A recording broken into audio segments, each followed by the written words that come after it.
우리 말씀 같이 보겠습니다. 히브리서 12장 18절부터 24절입니다. 히브리서 12장 18절부터 24절 말씀입니다. 다 같이 한 목소리로 18절부터 읽습니다. 시작. 너희는 만질 수 있고 불이 붙는 산과 침침함과 흑암과 폭풍과 나팔 소리와 말하는 소리가 있는 곳에 이른 것이 아니라 그 소리를 듣는 자들은 더 말씀하지 아니하시기를 구하였으니 이는 짐승이라도 그 산에 들어가면 돌로 침을 당하리라 하신 명령을 그들이 견디지 못함이라. 그 보이는 바가 이렇듯 무섭기로 모세도 이르되 내가 심히 두렵고 떨린다 하였느니라. 그러나 너희가 이른 곳은 시온산과 살아계신 하나님의 도성인 하늘의 예루살렘과 천만 천사와 하늘에 기록된 장자들의 모임과 교회와 만민의 심판자이신 하나님과 및 온전하게 된 의인의 영들과 새 언약의 중보자이신 예수와 및 아벨의 피보다 더 나은 것을 말하는 뿌린 피니라. 아멘. 저희가 한 해 동안 히브리서 말씀을 살펴봤는데요. 이제 히브리서 마지막 그 메시지를 살펴보면서 한 해를 마무리하려고 합니다. 히브리서가 전하고 있는, 특별히 12장이 전하고 있는 마지막 메시지는 신의 산과 시온산에 대한 것입니다. 두 종류의 신앙이 있습니다. 하나는 신의 산 신앙이고요, 또 하나는 시온산 신앙입니다.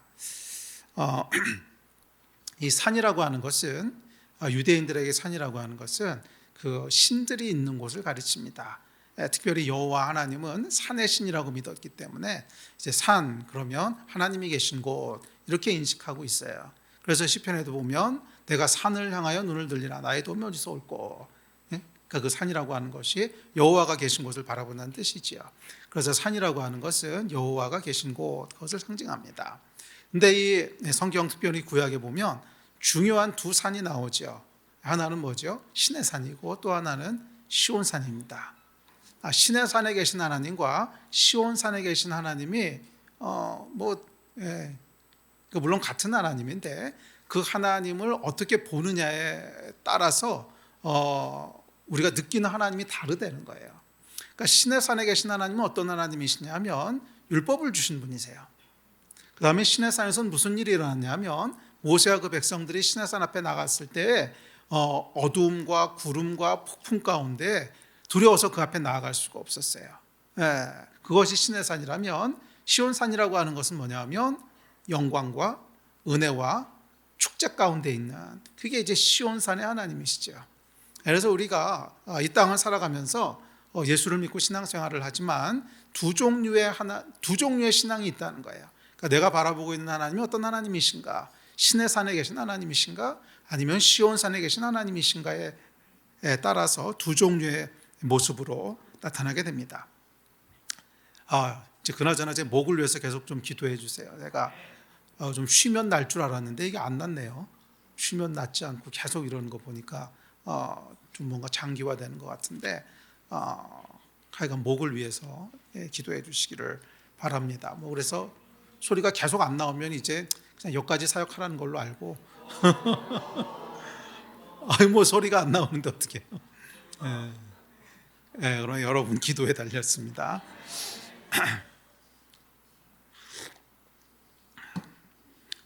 자, 18절과 22절에 보면 너희가 이른 곳은 이라고 하는 반복구를 통해서 두 장소를 대비합니다. 내 개역 성경에는 번역하면서 18절에서 이 구절을 뺐는데 사실 엄밀하게 얘기하면 좀 오역입니다. 이 원어에 보면 똑같은 반복구가 18절과 24절에 이렇게 22절에 반복되고 있어요. 그러니까 일종의 라임 같은 거예요. 라임 같은 거라서 두 개를 딱 대비시킬 때 똑같은 말로 너희가 이룬 것은 너희가 이룬 것은 그런 식으로 대비시키고 있는 건데 개역 성경에서 왜 그걸 뺐는지는 잘 모르겠어요. 그런데 다른 번역본에 보면 전부 다 그 라임들이 들어가 있거든요. 라임들이 이제 들어가 있고 원문에도 보면 프로세코마이라고 해가지고서 그 라임이 되는 너희가 이룬 곳은 너희가 이룬 곳은이라고 하는 것이 동일한 언어로 반복되고 있습니다. 그래서 예를 들면 새 번역 같은 데는 이렇게 번역하고 있죠. 자, 시작. 여러분이 나아가서 이룬 곳은 시내산 같은 곳이 아닙니다. 곧 만져볼 수 있고 불이 타오르고 흑암과 침침함이 뒤덮이고 폭풍이 일고, 그 다음에 22절에 가면 또 시작. 여러분이 나아가서 이룬 곳은 시온산 곧 도시인 하늘의 예루살렘입니다. 여러분은 축하 행사에 모인 수많은 천사들과, 그래서 18절하고 22절에 보면 이 라임이 반복되죠. 너희가 이룬 곳은, 너희가 이룬 곳은. 그러니까 이 히브리서 저자가 두 산을 지금 대비하고 있는 거예요. 시내 산이 있고 시온산이 있고. 그래서 너희가 이룬 곳은, 그러니까 너희가 지금 서 있는 곳은 시내 산일 수도 있고 시온산일 수도 있고, 그래서 너희가 이룬 곳은 시내 산 같은 곳이면 안 되고 너희가 이룬 곳은 시온산 같은 곳이어야 돼. 그래서 지금 두 산을 대비시키는 표현을 쓰고 있습니다. 자, 여기 사용된 헬라어가 이제 프로세코마이라고 하는 단어인데, 너희가 이룬 곳은 할 때 이제 다다르다 하는 것이 프로세코마인데, 이것은 이제 방문하다, 접근하다, 뭐 다다르다 이런 뜻인데요. 이제 그와 동시에 동의하다, 숭배하다라는 뜻으로도 사용이 됩니다. 꽤 많이 사용이 됩니다. 무슨 말이냐면 물리적으로만 가까이 가는 것이 아니라 의견이 좁혀지는 것도 가까이 가는 거죠. 그러니까 동의하는 거죠. 그러니까 네가 생각하는 거에 내가 가까이 갔어. 그러니까 동의해. 또 무언가에 가까이 갔다고 하는 것은 그것을 숭배한다. 그러니까 신이 있으면, 그러니까 뭐 헬라어니까 이게 이제 그 헬라 신들에 대해서 이 단어들을 사용하겠죠. 그러니까 헬라 신 앞으로 가까이 다가갔다고 무슨 뜻이겠어요? 숭배하다 이런 뜻이죠. 그러니까 이 헬라어는 이제 그런 그 물리적일 뿐만이 아니라 그러니까 추상적인 것으로도 사용되던 그런 단어입니다.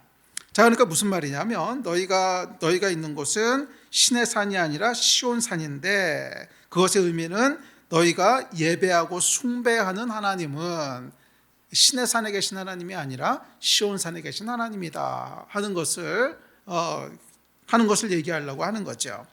자, 그래서 저자는 여하튼지 간에 너희가 숭배하고 너희가 섬기는 하나님은 너희가 이룬 곳은, 즉 너희가 가까이 간 곳은 신의 산에 계신 하나님 앞이 아니라 시온산에 계신 하나님 앞이고, 너희가 예배하는 하나님은 신의 산에 계신 하나님이 아니라 시온산에 계신 하나님이야. 이 얘기를 이 원어에 보면 명확하게 그 의미를 지금 사용하고 있습니다.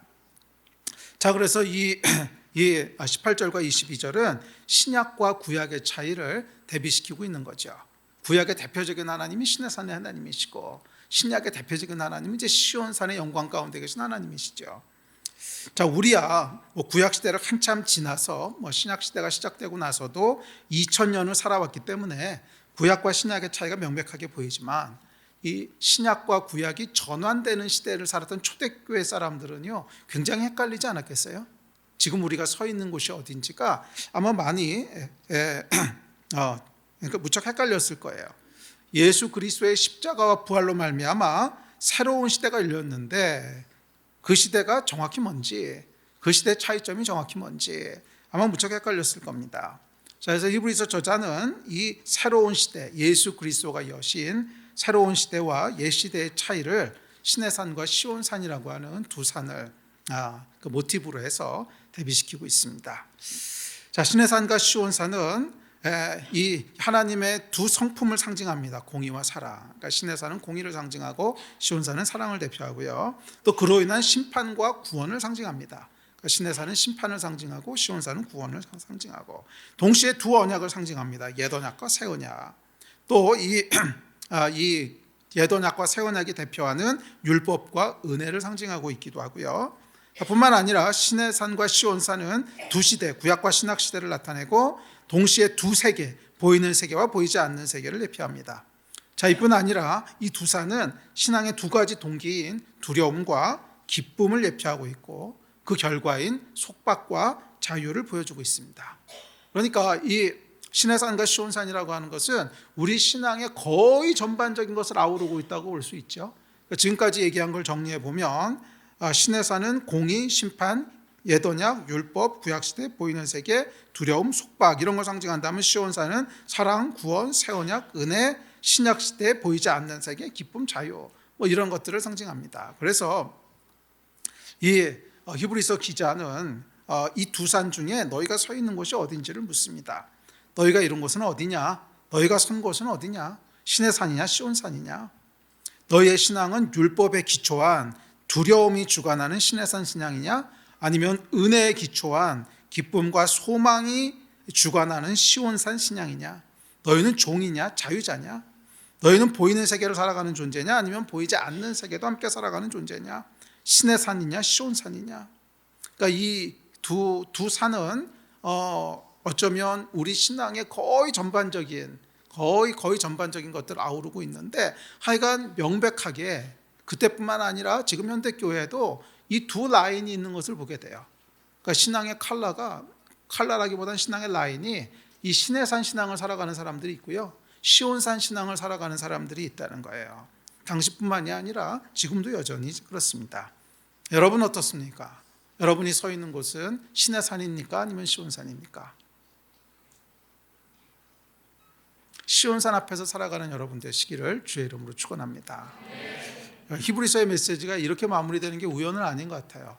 내년에 저희가 이제 갈라디아서에 대해서 살펴보려고 하는데, 이 갈라디아서가 아주 정확하게 이 시온산이라고 하는 것이 어떤 것인지를 설명하고 있는 거예요. 은혜가 뭐고 자유가 뭐고 믿음이 뭐고, 율법과 속박과 두려움이 아니라 은혜와 자유와 기쁨 가운데 살아가는 것을 얘기하는, 갈라디아서는 정확히 이 두 산의 대비를 이야기하고 있는데, 저 어찌되었든지 간에 히브리서가 이 메시지로 그러니까 마무리되고 있는 것이 우연은 아닌 것 같습니다. 제가 여러분이 서 있는 곳은 어디입니까? 다시 한번 돌아보시기를 바랍니다. 내 앞에 보이는 산은 어떤 산인가? 내 앞에 신의 산이 보이고 있는가? 아니면 시온산이 보이고 있는가? 자, 그래서 오늘은 이제 신의 산 신앙에 대해서 함께 살펴보고요, 그리고 아마 이번 주일하고 그 다음 금요일하고 두 번에 걸쳐서 시온산 신앙이 무엇인지를 함께 살펴보면서 올 한 해 동안 히브리서를 좀 마무리하려고 합니다. 자, 먼저 오늘은 신의 산에 대한 것입니다. 자, 18절부터 21절 다시 한번 읽을까요? 시작. 너희는 만질 수 있고 불이 붙는 산과 침침함과 흑암과 폭풍과 나팔 소리와 말하는 소리가 있는 곳에 이른 것이 아니라, 그 소리를 듣는 자들은 더 말씀하지 아니하시기를 구하였으니, 이는 짐승이라도 그 산에 들어가면 돌로 침을 당하리라 하신 명령을 그들이 견디지 못함이라. 그 보이는 바가 이렇듯 무섭기로 모세도 이르되 내가 심히 두렵고 떨린다 하였느니라. 아멘. 자, 오늘 이 본문에 보시면 신의 산 신앙으로 사는 사람의 특징이 무엇인가 하는 것을 몇 가지 이야기하고 있습니다. 첫 번째 신의 산의 특징은 뭐냐 하면요, 만질 수 있다는 거예요. 시작. 너희는 만질 수 있고, 이러고 시작하죠. 그러니까 신의 산의 특징에 대해서 얘기하면서 너희는 만질 수 있고, 또 불붙는 산과 이렇게 시작을 합니다. 자, 만질 수 있다는 것은 시온산의 특징인 하늘의 예루살렘과 대비돼요.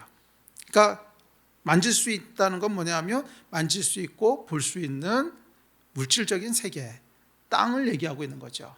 그런데 시온산 신앙에 대해서 얘기할 때 뒤에서 처음 나온 것이 하늘과 하늘에 있는 예루살렘이에요. 그러니까 이건 뭐냐면 땅에 속하지 않은, 보이지 않는 영적인 이런 의미겠죠. 자, 그래서 이 신의 산 신앙의 특징은 뭐냐면 땅에 속한 신앙이라는 거예요.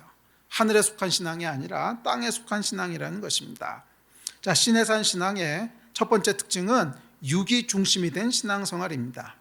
보이는 것에 의해서 판단하고 보이는 것에 의해서 움직이는 그런 신앙입니다.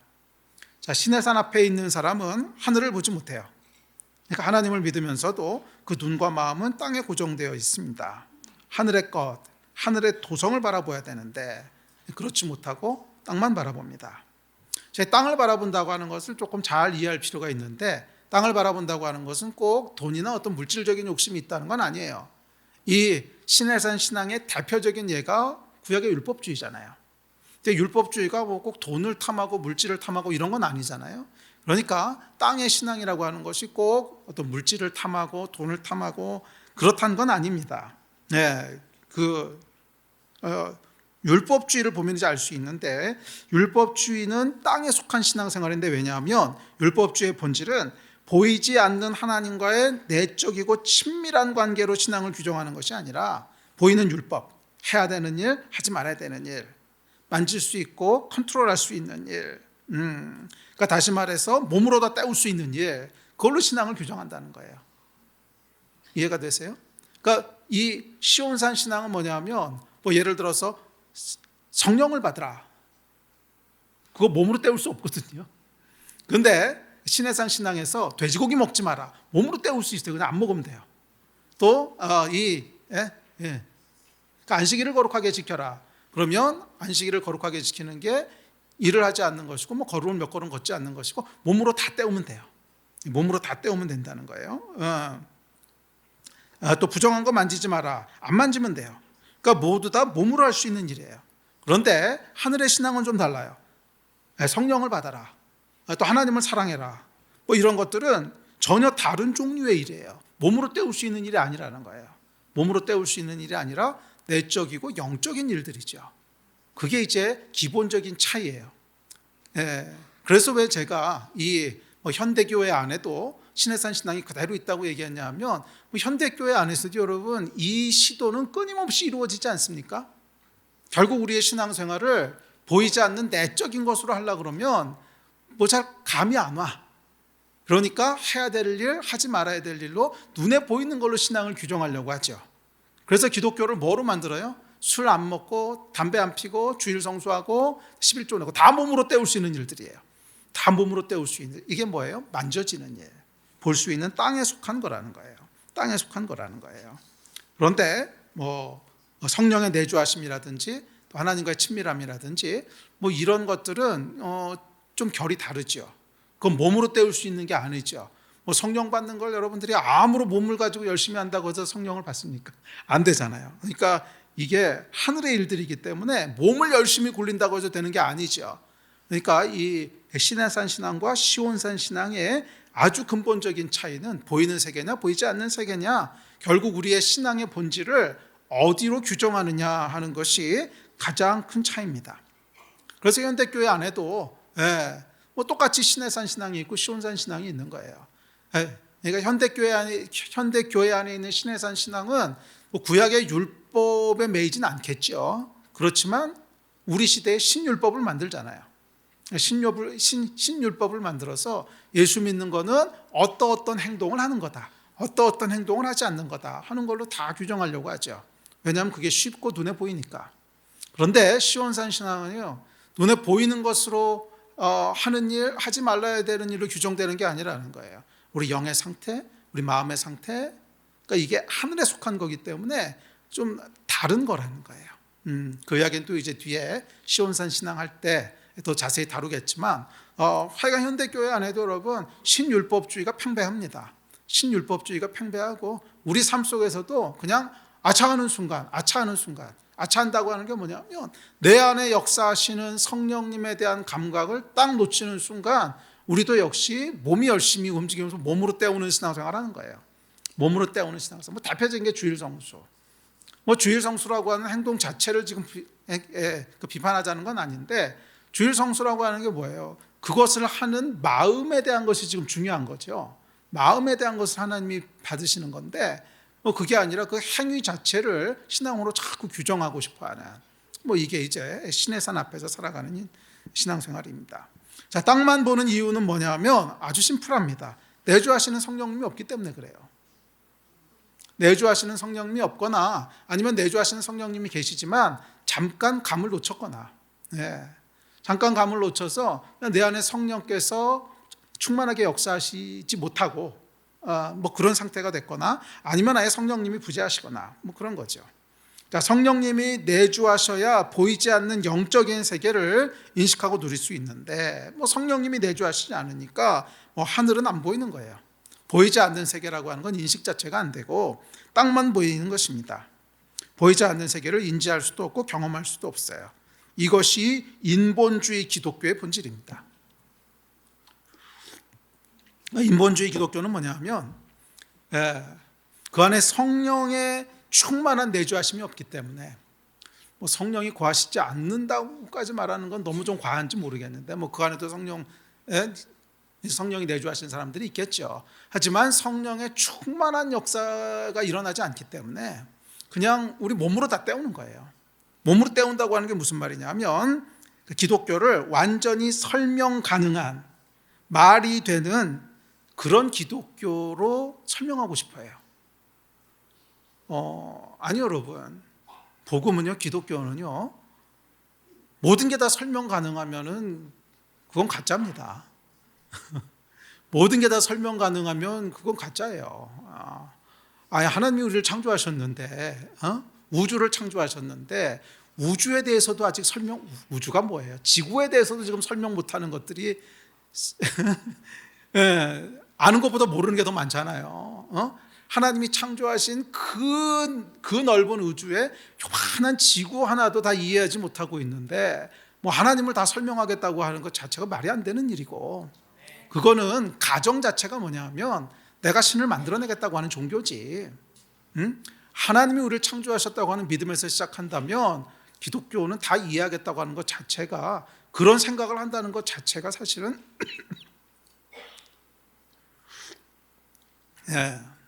그런 생각을 하는 것 자체가 좀 문제가 있는 거죠. 그래서 기독교에는 항상 뭐가 있냐 하면 신비한 요소가 있어야 돼요. 있을 수밖에 없어요. 기독교에는 신비한 요소들, 신비한다고 하는 게 뭐 신비주의를 얘기하는 건 아니고 내가 다 이해할 수 없는, 그러나 하나님이 강권적으로 역사하시는 그런 땅에 속하지 않은 하늘에 속한 요소들이 있단 말이에요. 그것이 시온산 신앙인데, 이게 이제 시내산 신앙으로, 시내산 앞으로 가게 되면 이 모든 걸 다 설명하고 싶어 해요. 모든 걸 설명하고 싶어 해서 말이 되는 기독교, 완전히 설명 가능한 기독교, 그래서 땅의 기독교를 만들어 버려요. 이게 인본주의 기독교의 한계입니다. 성령의 내주하심이 새 언약의 내용이기 때문에 시내산 신앙은 옛 언약의 신앙이죠. 새 언약이 아니라 옛 언약의 신앙이라 할 수 있습니다. 자, 두 번째 특징입니다. 불이 붙는 산이라고 그럽니다. 다음 절 시작. 불이 붙는 산과 자, 이 불이라고 하는 건 뭐냐면 하나님의 진노와 심판을 상징하는 불입니다. 그러니까 시내산 신앙의 특징은 뭐냐면 징벌과 심판이에요. 지옥과 두려움. 그러니까 신앙생활의 주된 동기가 뭐냐면 두려움, 그리고 지옥 가지 않으려고. 생각보다 많거든요. 생각보다 여러분, 오늘날 교회 안에도 교회 나오고 예수 믿는 주된 동기가 뭐냐면 지옥 가지 않으려고. 지옥 가지 않으려고. 그러니까 이 두려움 때문에 하나님을 섬긴다는 거예요. 그게 뭐 완전히 틀렸다고 얘기할 수는 없는데, 왜냐하면 옛 언약이라도 하여간 언약이잖아요. 그러니까 하나님께서 새 언약을 주시기 전까지 주셨던 옛 언약이기 때문에 틀린 건 아닌데 반만 맞은 거예요. 반만.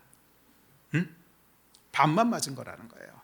그러니까 이 그러니까 심판이 있고 지옥이 있고 그 두려움 때문에 하나님 앞으로 나와요. 그건 이제 옛 언약의 내용이고, 근데 그 위에 하나님께서 예수 그리스도를 보내셔서 언약을 갱신하셨잖아요.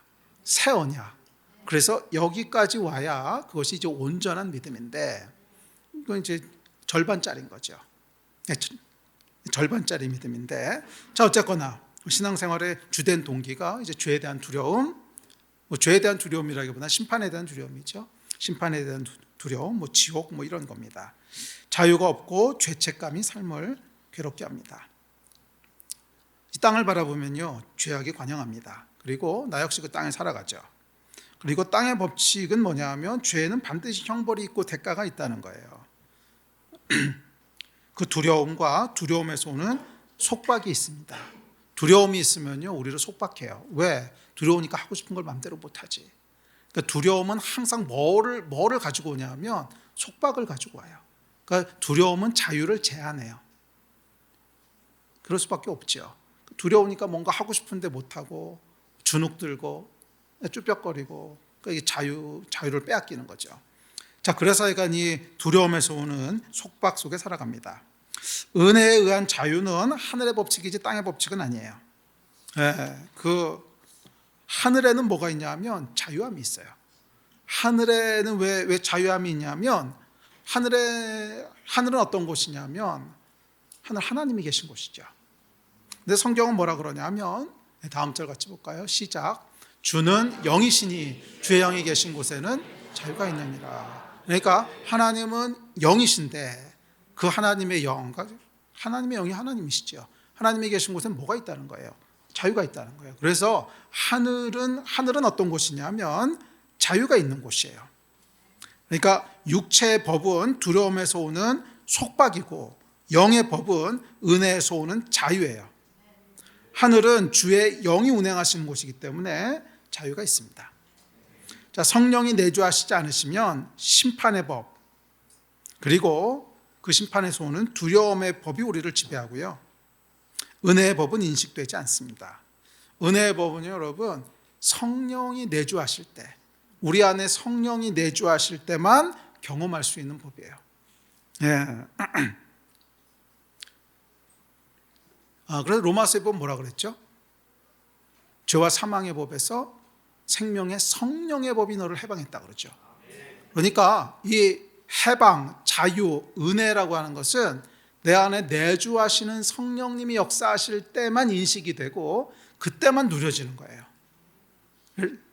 그래서 우리 안에 성령께서 내주하셔도 이 성령 충만함을 잃어버리면 이제 뭐가 되는 거죠? 육체 충만함이 되는 거죠. 우리의 육과 혼이 충만하게 되면요, 그러면 이제 이 성령께서 역사하실 때만 나타나는 자유와 해방의 법을 잃어버리게 됩니다. 그리고 두려움과 율법의 삶을 살게 됩니다. 그게 이제 신의 산 신앙의 특징입니다. 그러니까 신의 산은 율법이 역사하는 공간이에요. 자, 세 번째 특징입니다. 다음 절 시작. 침침함과 흑암과 폭풍과.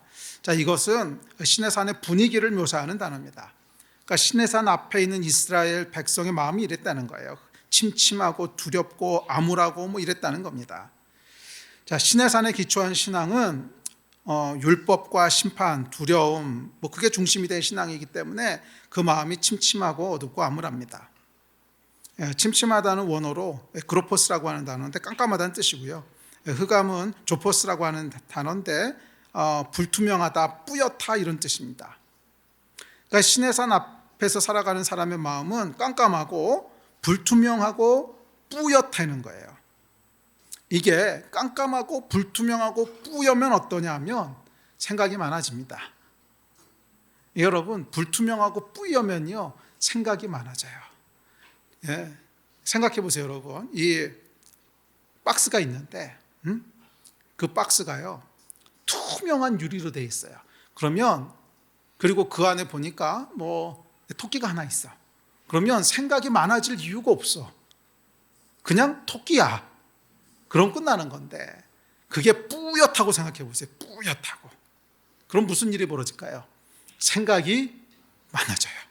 저 안에 있는 게 뭘까? 토끼일까 강아지일까? 뭐 아니면 토끼 닮은 인형일까? 생각이 많아지지 않겠어요? 그러니까 이게 어둡고 뿌옇다고 하는 것은 생각을 많아지게 해요. 생각을 많아지게 해요.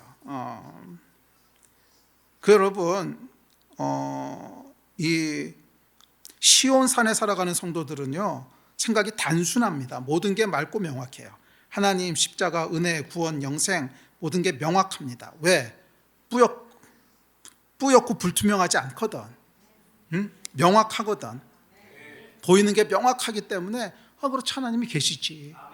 이게 명확하니까요 생각이 복잡할 이유가 없는데, 이 신의 산 앞에 살아가는 사람들은 내주하시는 성령님이 부재하다 보니까 이 뿌연 거예요. 뿌연 거. 그러니까 하나님이 안 계신 것 같진 않은데 계신지도 잘 모르겠고, 이 박스 안에 있는 게 토끼인 것 같기도 한데 고양이 같기도 하고 생각이 많아지는 거예요.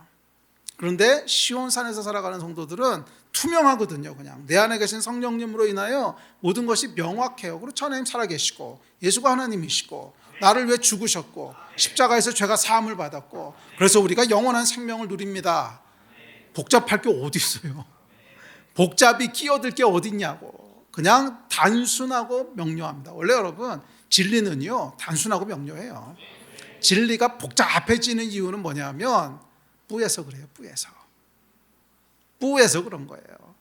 하나님에 대한 명확한 확신이 없으니까 자꾸 하나님을 길게 설명하게 돼요.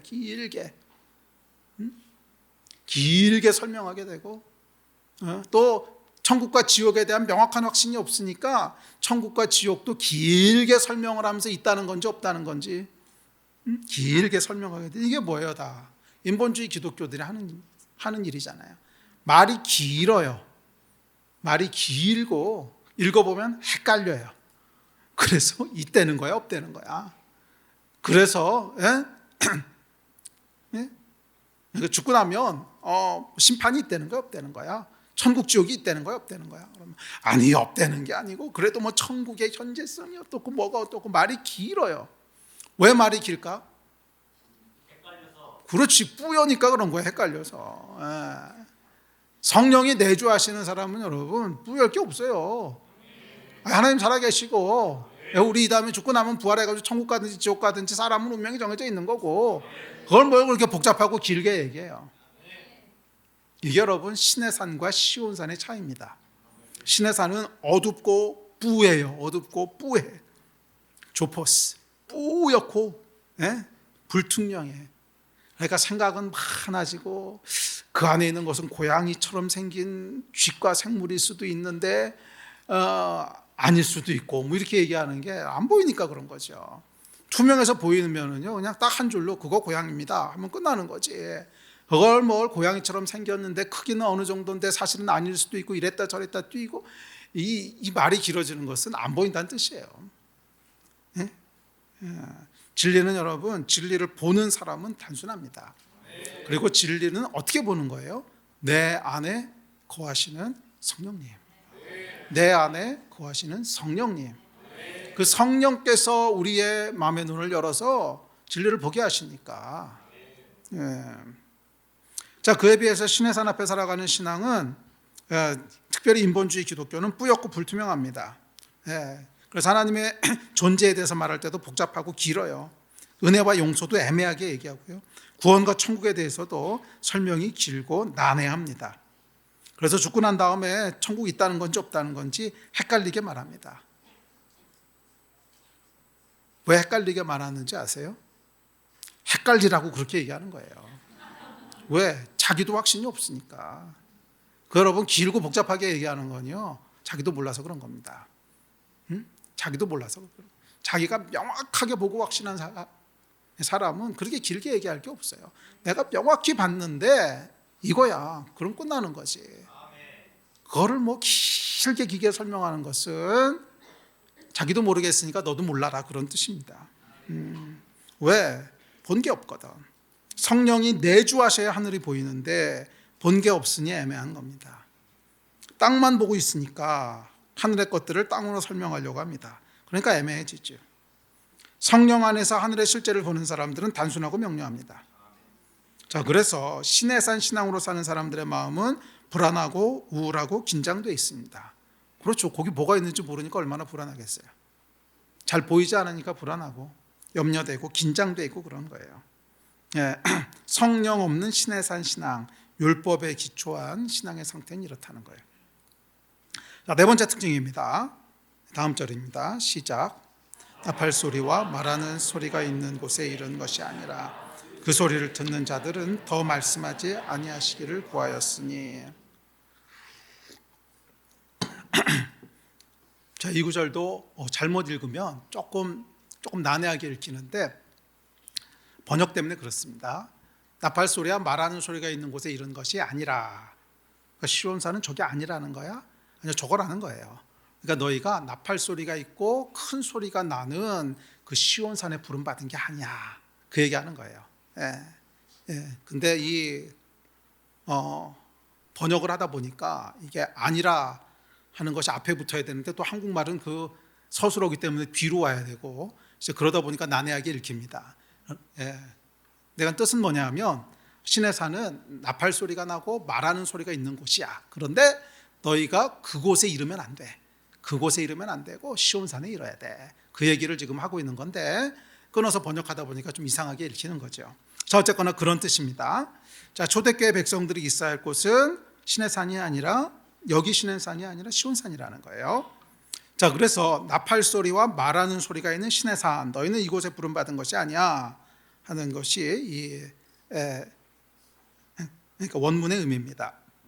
자, 여하튼 신의 산의 특징은 나팔 소리와 말하는 소리가 있는 곳이에요.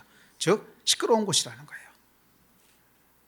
신의 산에서 백성들은 이 시끄러운 소리로 인해서 하나님의 말씀을 명확하게 들을 수 없었고, 이 큰 소리들은 두려움만 촉발합니다. 그래서 출애굽기에 보면 이렇게 얘기하죠. 시작. 셋째 날 아침에 우레와 번개와 빽빽한 구름이 산 위에 있고 나팔 소리가 매우 크게 들리니 진중에 있는 모든 백성이 다 떨더라. 그래서 이 두려움으로 인해서 이 백성들이 하나님이 말씀하시는 소리를 더 이상 듣지 않게 해달라고 얘기했다는 거예요. 이게 히브리서 12장 말씀이죠. 12장 19절 더 말씀하지 아니하시기를 구하였으니. 그래서 이제 그 백성들의 요청을 들으시고 이제 하나님께서 모세를 통해서 말씀하시죠. 그러니까 더 이상 백성들에게 직접 말씀하지 않으시고 모세를 통해서 말씀하십니다. 자, 앞서도 얘기했지만 신의 산 신앙의 특징은 뭐냐 하면요, 하나님에 대해서 모호하고 애매하게 안다는 거예요.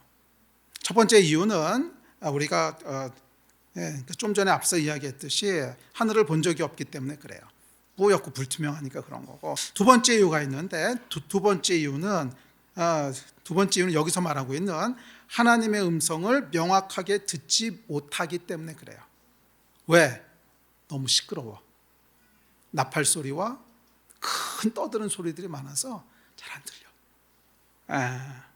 모세를 통해서만 들어요. 시끄러운 소리들이 너무 많기 때문에 그렇습니다.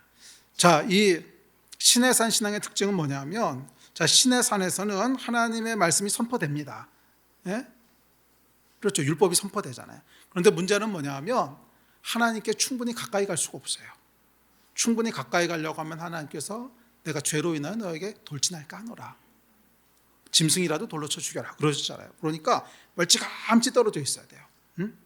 멀찌감치 떨어져 있어야 된단 말이에요. 그러면 여기서 하나님이 말씀하시는데 멀찌감치 떨어져 들으면 이 사이에 뭐가 있겠어요? 다른 소리들이 섞이는 거죠. 나팔 소리, 그 다음에 뭐 시끄러운 사람들의 소리, 바람 부는 소리, 짐승 부르짖는 소리, 이게 다 섞이니까 안 들리는 거예요. 시온산은 어떤 곳이냐면, 시온산은 하나님과 바로 대면하는 곳이에요. 하나님이 내 안에 내주하시는 거예요.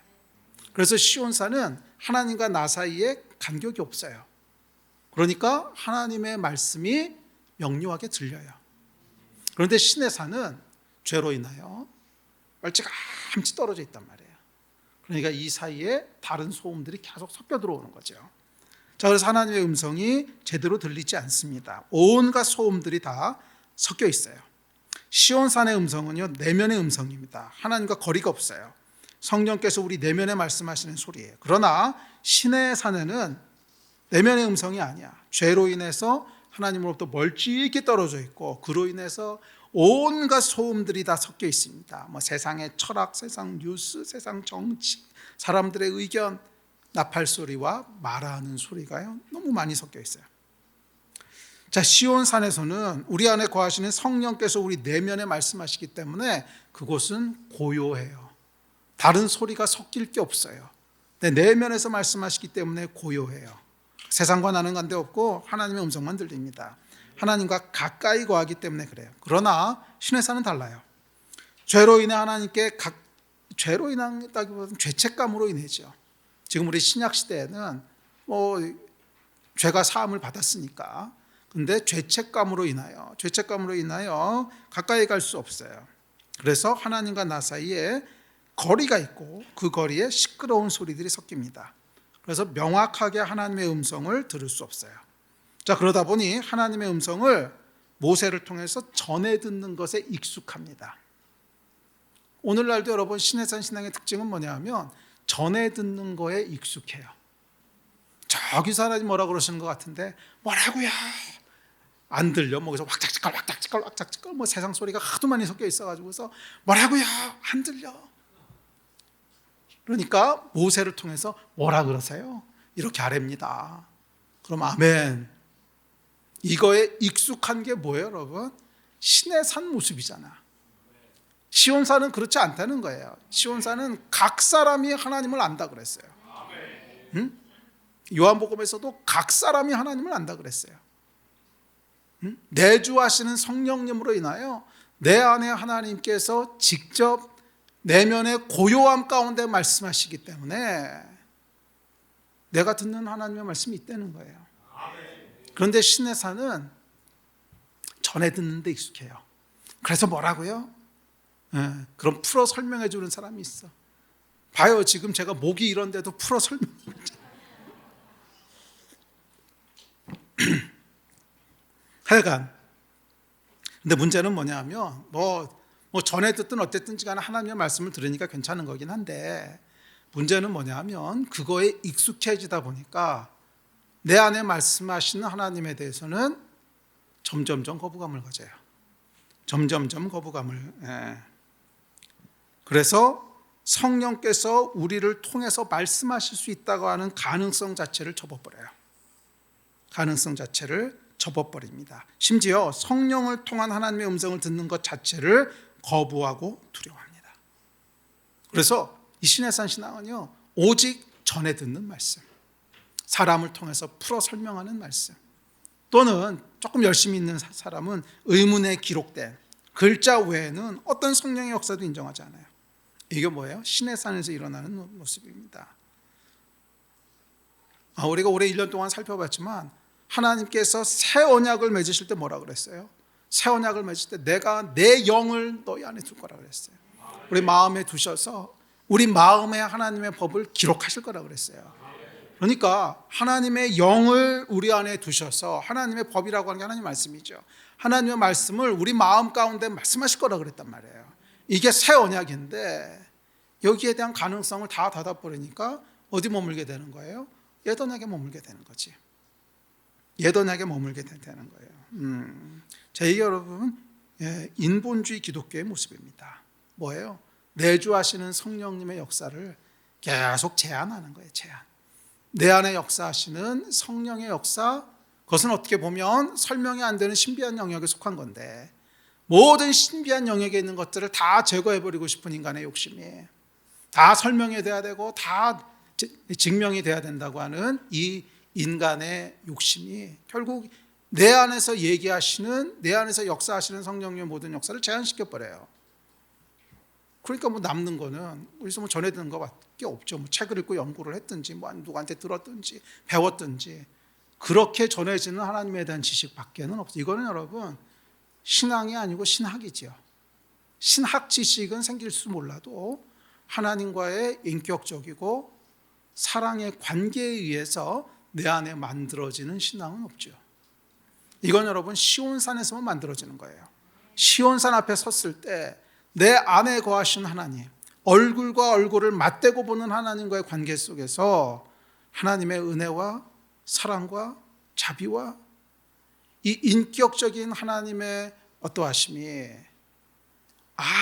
그분이 하나님이시구나 하는 내 안에 영적인 지식을 만들고, 그게 우리의 믿음이 되는 건데, 신해산에서는 그런 게 아니라 여기서 조금 주워 듣고 책 보고 연구하고 뭐하고 알고 뭐하고 알고, 신학이지 관계는 아니죠. 신학이지 관계는 아니에요. 이게 여러분 인본주의 기독교의 민낯입니다. 안에 계신 성령님을 제한하다 보니까 시온산으로는 가지 못하고 신해산 앞에만 계속 머물러 있는 거예요. 기억하십시오 여러분, 하나님께서는 우리를 시온산으로 인도하시고 성령을 통해 우리에게 우리 마음에 당신의 법을 기록하십니다. 그 고요함 속에서 하나님의 음성을 듣는 축복, 세상에 어떤 소리도 들리지 않는, 침범하지 못하는 하나님과 나만이 있는 그 절대의 고요 속에서 성령의 세미한 음성을 듣는 여러분 되시기를 바랍니다. 이게 시온산 새 언약의 축복입니다. 아멘. 시끄러운 곳에서, 그러니까 시끄럽다고 하는 건 물리적인 걸 얘기하는 게 아니라 세상의 온갖 소리가 다 들리잖아요. 뭐 철학의 소리, 신학의 소리, 무슨 소리.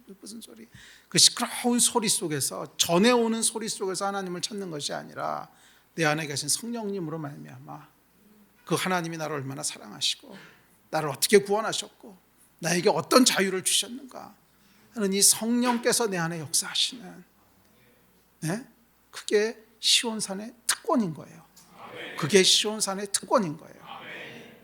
시내산을 속히 떠나서 시온산으로 가셔야 돼요. 시내산에 계속 머물러 있으면 진짜 인본주의 기독교밖에 나올 게 없습니다. 뭐 그렇지, 전에 듣고 주워 듣고 뭐 책 보고 배운 건데 거기서 무슨 생명이 나오겠어요? 거기서 무슨 생명이 나오겠어요? 생명은 내 안에 거하시는 성령님으로부터 나오는 거예요. 생명은 내 안에 거하시는 성령님으로부터 나오는 거예요. 아멘. 자, 그 다음 다섯 번째, 다음 절 읽습니다. 시작.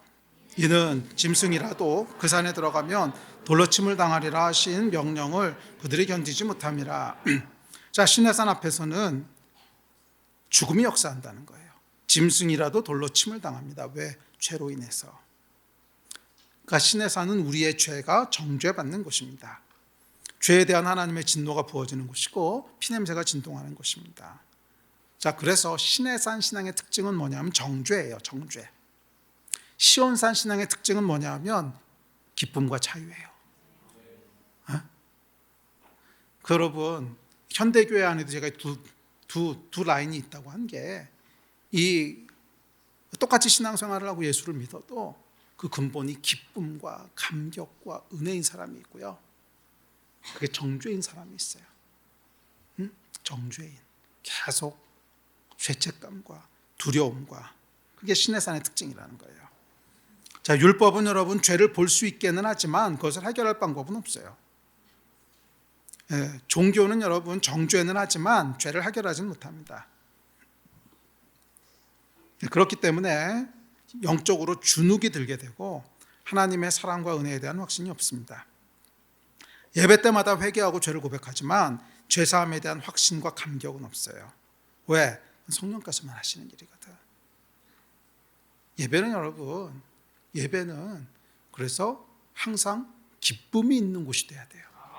왜? 주의 영이 계시니까. 그곳에서 용서가 선포되고 은혜가 선포되고, 그게 뭐예요? 시온산 앞에서 드려지는 예배인 거지. 물론 뭐 우리가 예배 때 회개도 필요합니다. 회개가 필요하긴 한데 그 회개는 여러분 정죄가 아니에요. 그러니까 회개가 정죄에서 끝나면 안 돼요. 회개가 정죄에서 끝나면 안 되고 그것은 은혜로 나아갈 수 있는 통로가 되어야 되는 거예요. 로마서에 보면 이렇게 얘기합니다. 시작. 그러므로 이제 그리스도 예수 안에 있는 자에게는 결코 정죄함이 없나니 이는 그리스도 예수 안에 있는 생명의 성령의 법이 죄와 사망의 법에서 너를 해방하였음이라. 아멘. 시온산은 이 복음이 선포되는 곳이에요. 정죄함이 없는 것, 오히려 죄와 사망의 법에서 해방된 자유와 기쁨이 있는 곳. 그러나 시내산은 정죄가 가득합니다. 그리고 이 정죄로 인하여 하나님께 가까이 가지 못해요. 그러다 보니까 뭐예요? 저 멀리 계신 분이에요. 저 멀리. 그게 이제 시내산 신앙의 특징입니다. 다음 여섯 번째입니다. 시작. 명령을 그들이 견디지 못함이라. 시내산 신앙의 여섯 번째 특징은 뭐냐면 견디지 못한다는 거예요. 두려움과 정죄에 기초하고 있기 때문에 시내산 신앙은 고통스럽습니다. 괴로워요. 잠깐은 열심히 신앙생활하는 것 같지만 오래 견디지 못합니다. Keep going 하자고 우리가 그랬잖아요. Keep going은 여러분 기쁨과 은혜가 있을 때만 할 수 있는 거지, 기쁨과 은혜를 잃어버리고 나면 그 keep going 하는 것 자체가 고행이죠. 이건 오래 못 간다는 거예요. 오직 소망, 기쁨, 은혜만이 우리를 끝까지 완주하게 하지 두려움과 정죄는 오래 견디지 못합니다. 시온산에는 여러분 기쁨과 소망이 있어요. 축제가 열리는 곳입니다. 그래서 시온산을 묘사하면서 뭐라 그랬냐면 천군 천사가 함께하고 장자들의 총회와 의인들의 영이 있대요. 이건 기쁨의 축제를 묘사합니다. 그래서 시온산은 갈 때마다 즐겁고 갈 때마다 감격스럽고 영원히 머물고 싶은 곳이에요.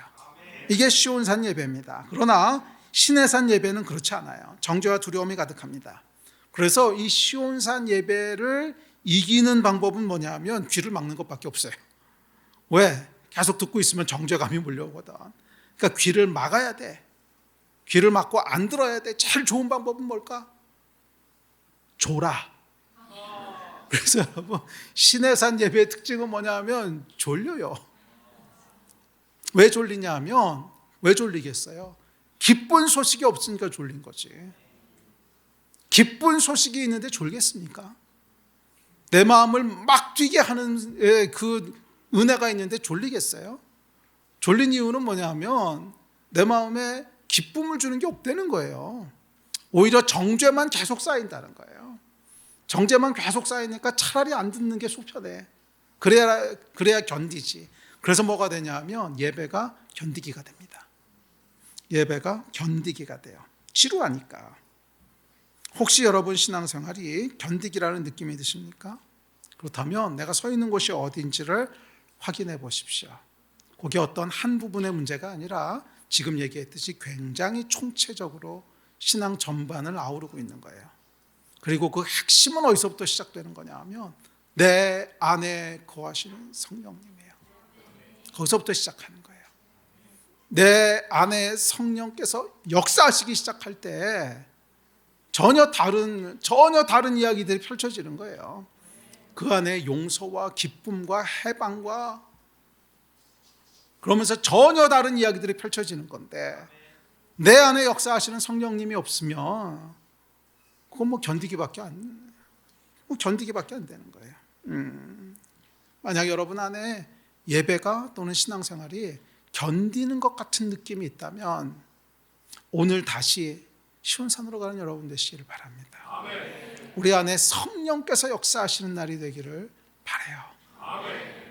예, 아까도 얘기했지만 성령을 못 받아서 그럴 수도 있지만 성령 받으신 분들도 내주하시는 분들도 성령 충만함을 잃어버리면 얼마든지 신의 산으로 끌려가는 거예요. 요인은 딱 하나입니다. 내 안에 성령 충만함을 잃어버리는 순간 시온산에서 신의 산으로 끌려가는 거예요. 성령께서 충만하게 역사하지 않으시면 아까 얘기했던 일들이 그냥 그대로 일어나는 겁니다. 그대로. 다른 거 없어요. 그냥 그대로 일어납니다. 그대로. 성령께서 안 보이시니까 하나님이 잘 안 보여. 멀리 계시게 느껴져. 뿌옇게 느껴지니까 뭔가 하나님이 주시는 기쁨과 은혜도 안 느껴지고 다른 소리들만 계속 들리고 그렇게 되는 거예요. 기억하십시오, 여러분. 우리는 신의 산으로 부름받지 않았어요. 시온산으로 부름받았어요. 시온산에 계신 여러분 되시기를 바랍니다. 우리 예배팀 나오십시오. 자, 마지막 7번째 특징입니다. 시작. 그 보이는 이렇듯 무섭기로 모세도 이르되 내가 심히 두렵고 떨린다 하였느니라. 예, 이 신의 산 신앙의 처음과 끝은 똑같아요. 두려움. 심히 두렵고 떨린다. 두려움이 드라이브하는 신앙생활은 어둡고 침침하고 생명력이 없습니다. 두려움 때문에 멀리 하나님을 피하게 되기 때문에 하나님도 잘 안 보여요. 계신 건 알겠어. 근데 저 멀리 계신 거지. 신의 산. 시온산은 여러분 바로 앞에서 하나님을 대면하는 건데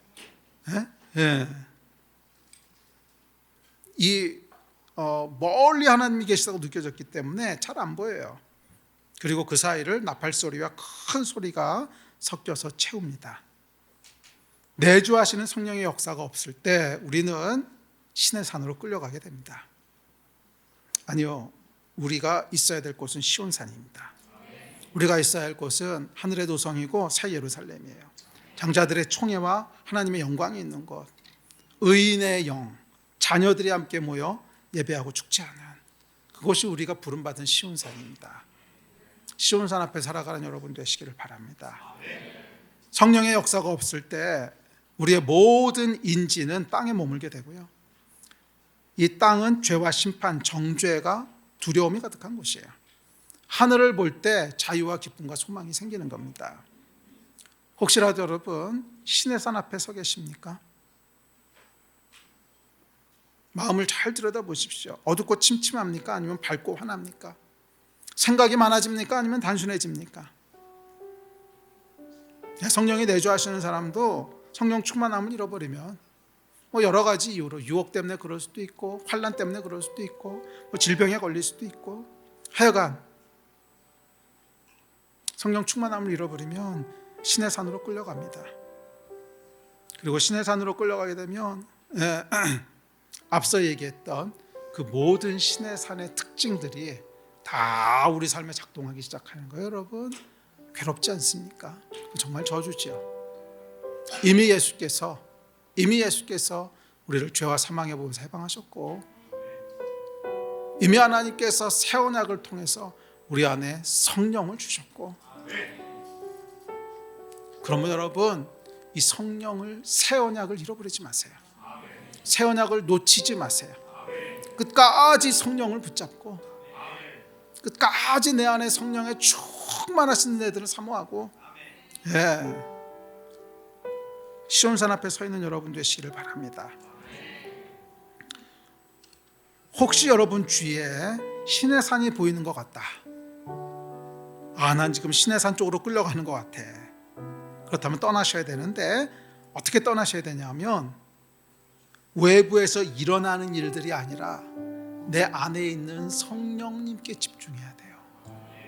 그러니까 여러분을 끌고 가는 것은 외부에 일어나는 일들이 아니에요. 외부에서 일어나는 일들이 있을 수 있죠. 유혹도 있고 환난도 있고 질병도 있고 핍박도 있고 있을 수 있는데, 그게 촉발했을 수는 있어요. 하지만 본질은요, 그게 우리를 신의 산으로 끌고 가는 게 아니에요. 진짜 이유는 내 내면에 있어요. 내 안에 성령께서 지금 충만하게 일하시고 계신가?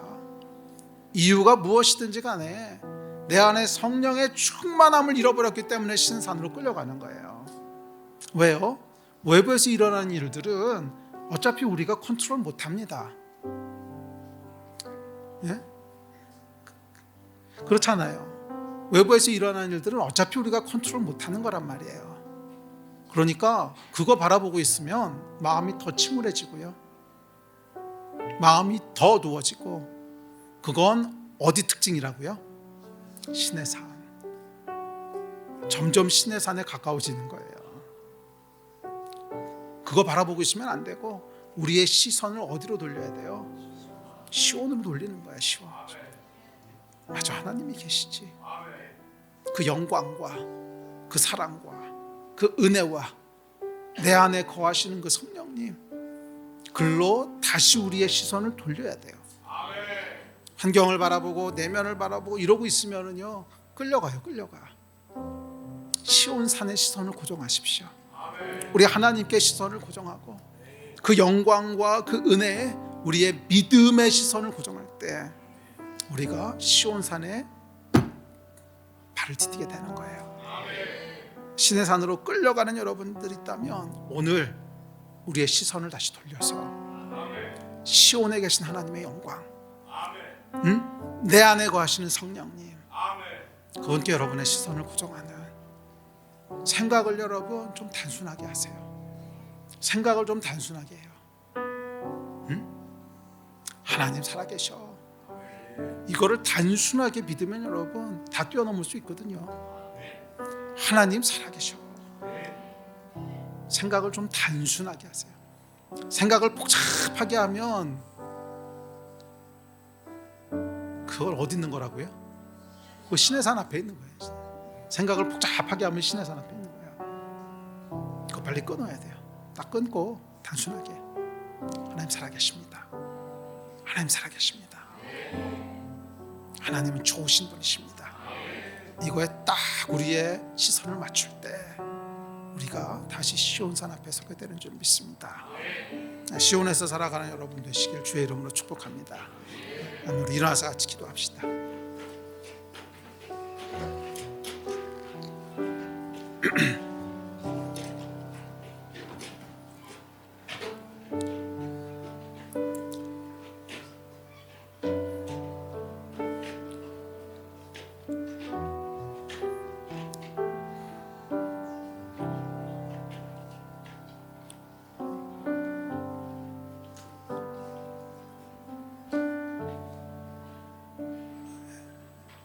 생각을 여러분 단순하게 하시고요, 그리고 하나님과 성령님께 고정하십시오.